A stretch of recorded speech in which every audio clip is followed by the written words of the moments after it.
தெருநாய்கள் விவகாரம் குறித்து உச்சநீதிமன்றம் தாமாக முன்வந்து விசாரித்த வழக்கில் நவம்பர் 7ஆம் தேதி உத்தரவு பிறப்பிக்கப்படும் என்று தெரிவிக்கப்பட்டிருக்கிறது. மேலும் விவரங்களை செய்தியாளர் வெங்கடேசன் வழங்க கேட்கலாம். வெங்கடேசன், வணக்கம். நீதிமன்றம் தரப்பில் என்ன தெரிவிக்கப்பட்டது, முழு தகவலை சொல்லுங்க.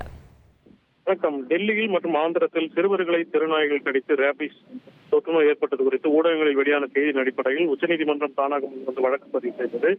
இந்த வழக்கில் கடந்த 22ஆம் தேதி பிறப்பித்த விலங்குகள் கருத்தடை விதிகள் நடைமுறைப்படுத்தியது தொடர்பாக பதிலளிக்க அனைத்து மாநிலங்கள், யூனியன் பிரதேச அரசுகளுக்கு உச்சநீதிமன்றம் உத்தரவிட்டிருந்தது. இதில் பதிலளிக்காத மாநிலங்களின் தலைமைச் செயலாளர்கள் சற்று முன்னர் உச்சநீதிமன்றத்தில் ஆஜராகி பதில் மனுக்களை தாக்கல் செய்து அந்த பிரமாண பத்திரத்தை தாக்கல் செய்தனர். இந்நிலையில்தான் இந்த விவகாரத்தில் உச்சநீதிமன்றம் அவர்களின் பதில் மனுக்களை பதிவு செய்து கொண்டு இந்த குறிப்பாக அரசு அலுவலகங்களில் நாய்களுக்கு உணவளிப்பதை முறைப்படுத்தும் உத்தரவை 7ஆம் தேதி பிறப்பிப்பதாகவும் அனைத்து மாநிலங்களும் தற்போது தாக்கல் செய்துள்ள அந்த பிரமாண பத்திரங்களை உச்சநீதிமன்றத்திற்கு உதவ நியமிக்கப்பட்டுள்ள வழக்கறிஞர் கௌரவ் அகர்வால் ஒன்றிணைத்து அதை தர வேண்டும் என்றும் உத்தரவிட்டு அடுத்த விசாரணையின் போது தலைமைச் செயலாளர்கள் ஆஜராக தேவையில்லை என்று ஒரு உத்தரவை பிறப்பித்துள்ளது.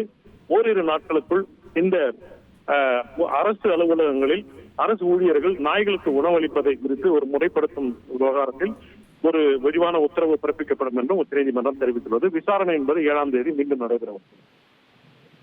தகவல்களுக்கு நன்றி வெங்கடேசன். உங்கள் தந்திவன் தொலைக்காட்சியில் கணபதியே வருவாய் தினமும் காலை 7 மணிக்கு காண தவறாதீர்கள்.